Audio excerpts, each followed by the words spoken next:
Oh, it is a V-nickel. Sweet. Oh, 1894, baby.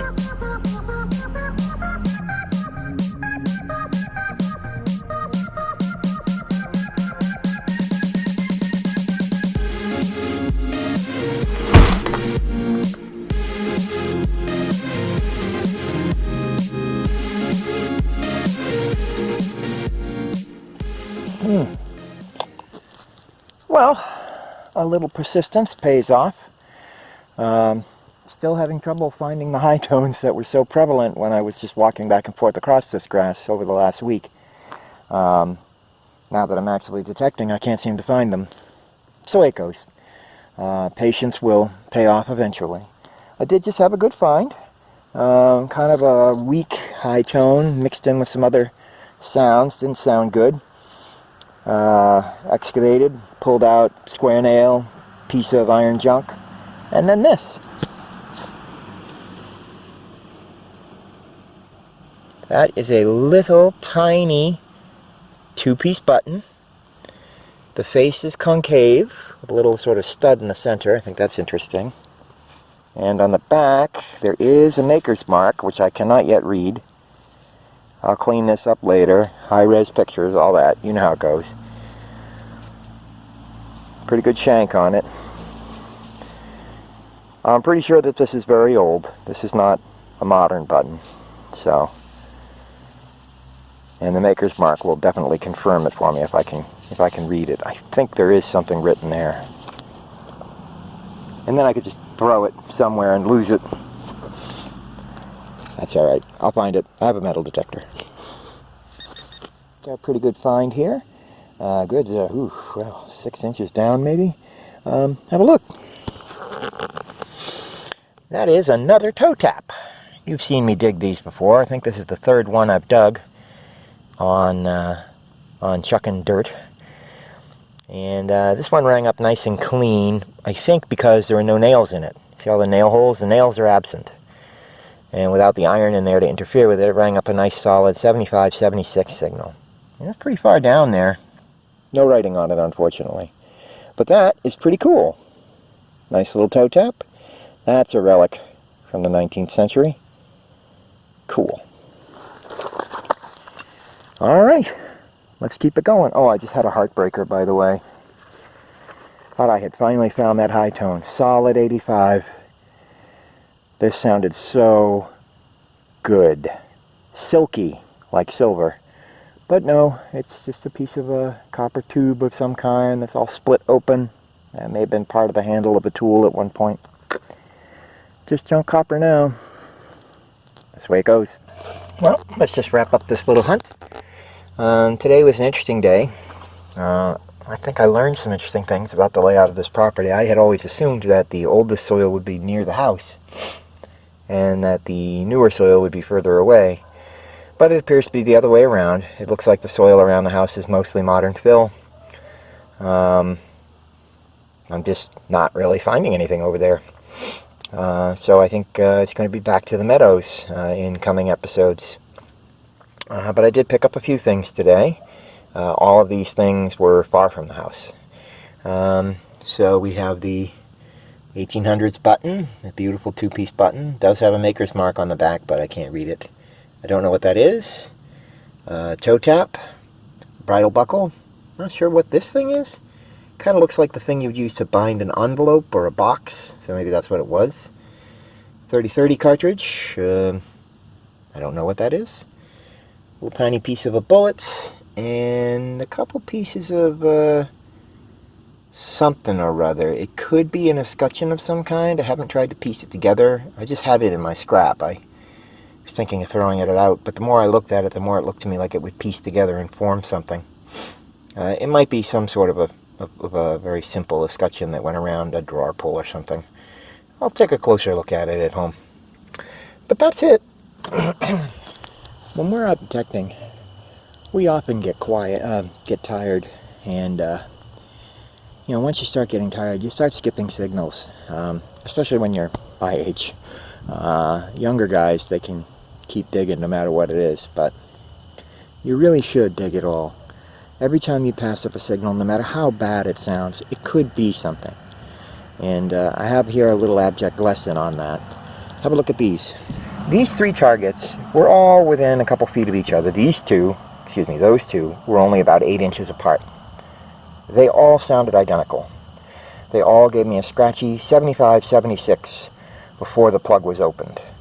After the plug was opened, they varied up a little bit. This started to sound like iron. This sounded more like 80-81, and that stayed 75-76. But above ground, they all sounded the same. All right? We got an ox shoe. That's a pretty desirable target. That connects to history very nicely. We have this lovely little buckle. I think it's a shoe buckle. It's very dainty. The post came off of it, but it's brass. We'll save that. And then we just have this crappy old iron nut. Could have gone to anything. Not a desirable target. The first thing I dug was the nut. And then 8 inches away this. Now, you know, I have to tell you, when you're lazy or tired or old like I am, once you dig that first iron nut and then you get another target exactly 8 inches away that sounds exactly the same, the wheels up here start turning and going, you know, it's probably another nut. Why? Don't even bother. It's going to be another one. Those things are often found in pairs because the bolt goes through something, or the post goes through things, got a nut on this side, nut on that side, right? So, but I decided to do it anyway. You know, dig it anyway, dig it all. That's what you're supposed to do. And there you go. That's why. So as part of a new segment on Chuck and Dirt, I'd like to do a shout out. You know, I didn't start this hobby in a vacuum. I started it watching other YouTubers, and you know, I've been doing it for a while now, and I thought it would be best to clue you guys in on some other channels, better channels than mine in all honesty, where they produce quality video, this kind of content. I mean, I can only get one of these, or maybe 2 of these done in a week if I'm lucky, so it helps to have other people to subscribe to if you want more of this kind of stuff. So this week I'd like to recommend the Hoover Boys. Now you probably have already started watching the Hoover Boys, but if you hadn't, you should. The Hoover Boys are not the people who got me started metal detecting, but they did get me started YouTubing. I really like the way they put their videos together. They've got a lot of nice chemistry with each other. They're very fun to watch. They're always good for a laugh. And they find amazing stuff. They get on really good permissions. They got some talented guys on their team. In fact, one of them is currently depicted on the box of the AT Max. If you buy an AT Max, you'll find one of the Hoover Boys on the box. I think Brad is the guy. But anyway, check them out. The Hoover Boys. Definitely worth it. They're the inspiration for this channel. And I think if you watch them, you may notice that I'm doing some things that they do. You know, I guess they say imitation is the greatest form of flattery. Anyway, accolades to them. They're good guys. Definitely a solid channel. Check it out.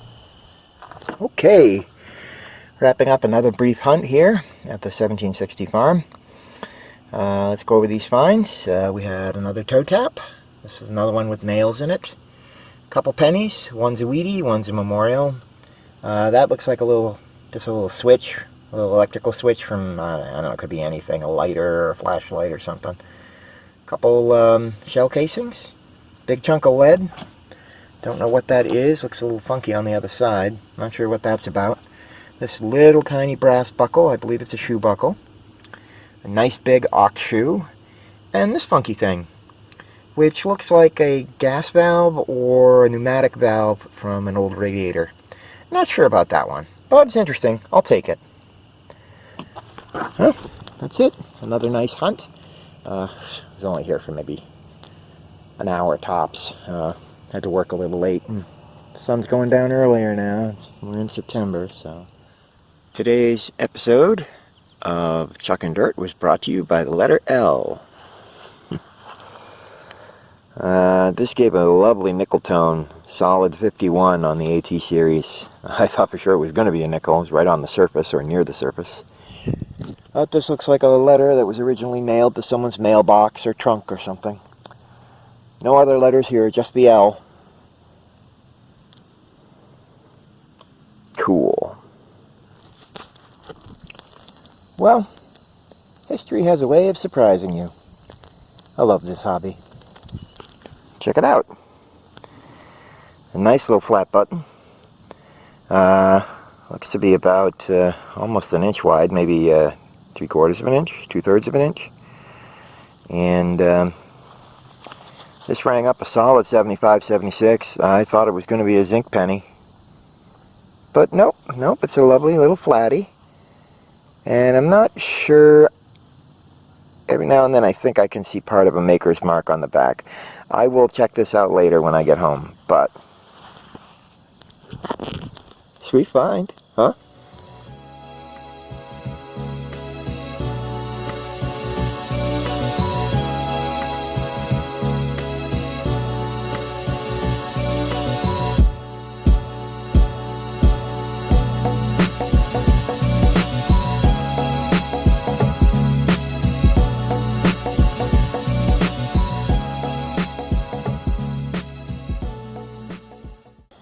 For once, it's not a stinking Lincoln.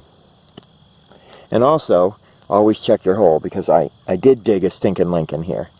And I was feeling a little bummed, but I checked the hole and my target that I was looking for was still there. So, there you go.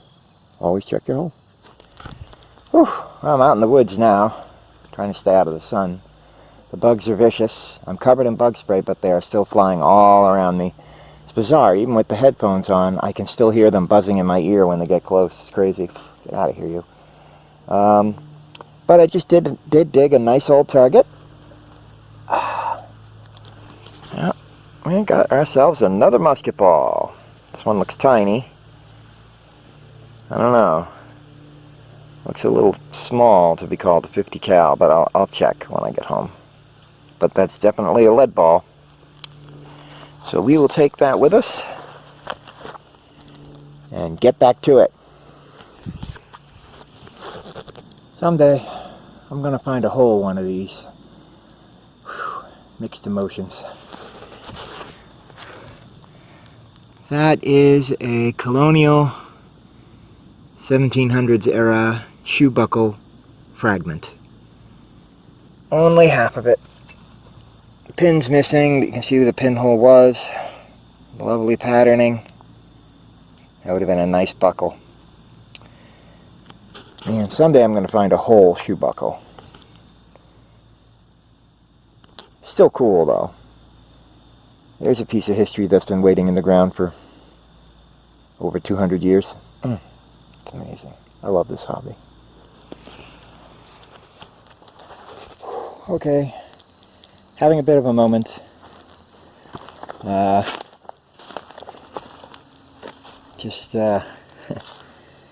was scratching this weird object. I'm in the bottle dump. I've been sort of tidying up.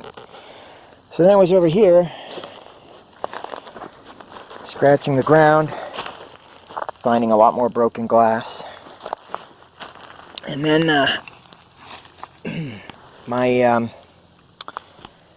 my scraper got hooked on that.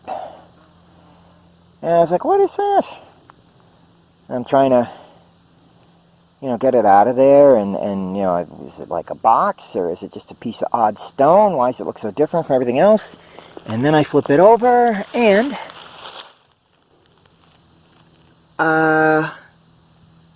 this is a piece of a tombstone. Mary G. R.E., comma. Don't know what the word there was, but this looks like soapstone or marble. Now, I don't think there's actually a grave here in the bottle dump. That's crazy. But on the other side of this farm, there is a graveyard. I'm thinking that maybe a tombstone over there got damaged, they replaced it, and then the farmer, like he did with all of his other junk, took the old pieces and just tossed them out here in the bottle dump. So maybe we'll find the rest of this tombstone. Don't think I'm going to be taking that home. That's very disturbing. Metal detectors, we don't like to go near graveyards. People freak out if you get anywhere close to a graveyard, and it's understandable. I'm going to set it there for now. I'll have to tell the homeowner about that. They'll get a kick out of that. Well, Mary G, you gave me one heck of a start. This was not what I was expecting. Oh boy. Creepy. Alright. Well, I am undeterred. A little freaked out, but undeterred. It's not too old because it's a screw top, but at least it's got embossing. Horlicks. The original Horlick's malted milk lunch tablets, Racine, Wisconsin.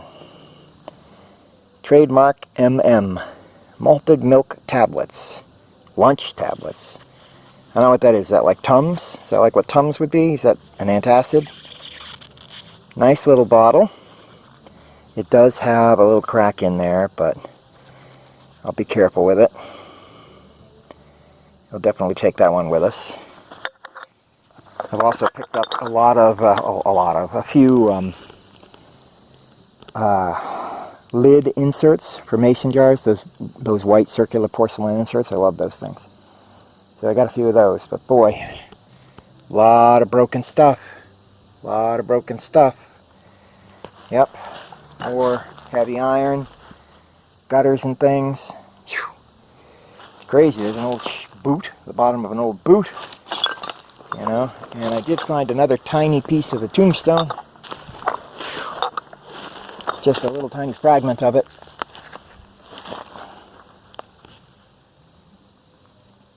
I think that's YRS for years, and that's the bottom of the number 3 or the number 8.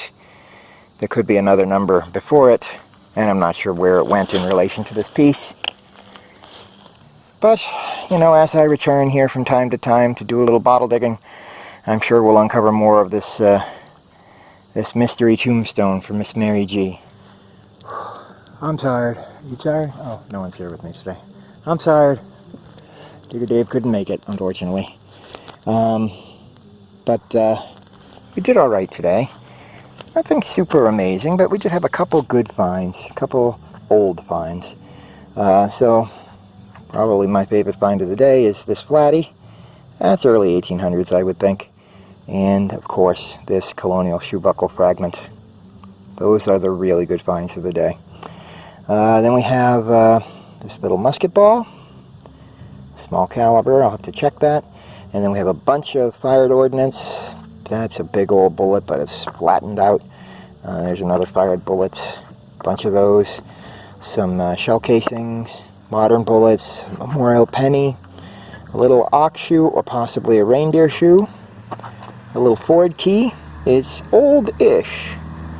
Family of fine cars, but not super old. Shotgun shells, as always, the big letter L. 1, 2, 3, 4 mason jar porcelain inserts. I love those things. A couple bottles. This one says Boston on it. I can't read the rest of it. Kivlan Onthank. Kivlan Onthank Boston? Patented? I don't know what that is. And then the Horlick's original lunch tablets. A mason jar lid, a classic ball mason jar lid. Lid to probably, I don't know, a cookie jar, a flour jar, something like that. And yeah, that's basically it. But it was a good hunt. I'm hot, tired, and exhausted. I'm going to go get some food and stuff it in my face. And I will see you on the next time.